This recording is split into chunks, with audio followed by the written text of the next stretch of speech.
आणि आता बुलेटिनमध्ये घेणार आहोत बातम्यांचा वेगवान आढावा. बातम्या टॉप 50.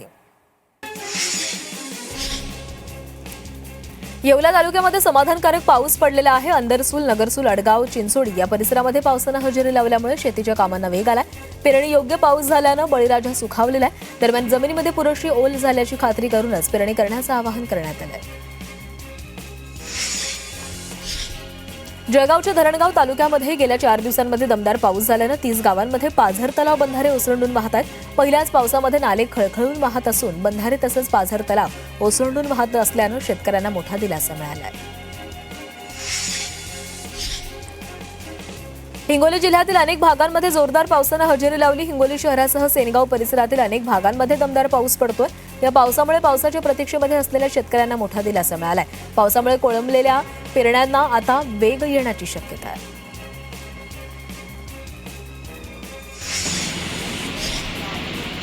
जूनमध्ये संभाजीनगर जिल्ह्याकडे पावसानं पाठ फिरवलेली आहे. खुलताबाद तालुक्यामध्ये सर्वात कमी पावसाची नोंद झाली आहे. एकाही तालुक्यामध्ये सरासरीपेक्षा जास्त पावसाची नोंद झाली नाहीये. त्यामुळे खरीप हंगामातील पेरण्या खोळंबल्या असून शेतकरी मोठ्या आणि दमदार पावसाच्या प्रतीक्षेत आहेत. छत्रपती संभाजीनगर जिल्ह्यातील सर्वात मोठ्या जायकवाडी प्रकल्पामध्ये सध्या 27% जलसाठा आहे. तर मध्यम आणि लघु प्रकल्पातही अत्यल्प पाणीसाठा आहे. त्यामुळे उपलब्ध पाण्याचे काटकसरीने वापर करावा असं आवाहन करण्यात आलं आहे.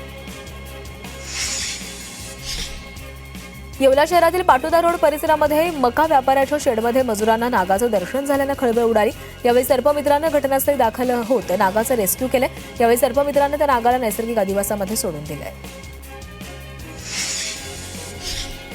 विदर्भातील शाळा 30 जूनपासून सुरू होणार आहेत. मात्र भंडारा जिल्ह्यातील लाखनी तालुक्यातील जेवनाळा येथील जिल्हा परिषद प्राथमिक शाळा बंद ठेवण्याचा निर्णय गावकऱ्यांनी घेतलेला आहे. शिक्षकांच्या मागणीसाठी शाळेच्या पहिल्याच दिवशी शाळा बंद करून आंदोलन करण्यात आलं. केवळ केअरटेकर म्हणून एखाद्या भाडेकरू सोबत राहिल्यानं त्या व्यक्तीला भाडेकराराचा वारसा मिळत नाही असा निर्णय मुंबई उच्च न्यायालयानं दिलेला आहे. तसंच सेवा स्वरूपाचं नातं हे कायद्याच्या दृष्टीनं कौटुंबिक नातं ठरत नाही असंही न्यायालयानं स्पष्ट केलंय.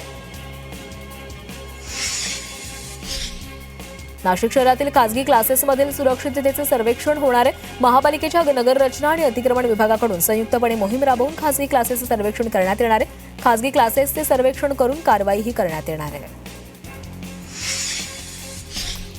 सरकारकडून निधी उपलब्ध होण्यास झालेला विलंब आणि कामातील दिरंगाई याचा मोठा फटका छत्रपती संभाजीनगर जिल्हा परिषदेच्या नवीन प्रशासकीय इमारतीला बसलाय. यामुळे अद्याप निजामकालीन इमारतीमधूनच काम सुरू आहे. हा प्रकल्प टप्प्याटप्प्याने वाढत जात असून आता तब्बल 73 कोटी रुपयांवर पोहोचलेला आहे. उल्हासनगरात एका तरुणावर जीवघेणा हल्ला करण्यात आला. वाहनाची धडक लागल्याच्या वादामधून तरुणावर जीवघेणा हल्ला करण्यात आला. या हल्ल्याची संपूर्ण घटना सीसीटीव्हीमध्ये कैद झाली आहे. या प्रकरणी हल्लेखोराचा शोध घेतला जातोय.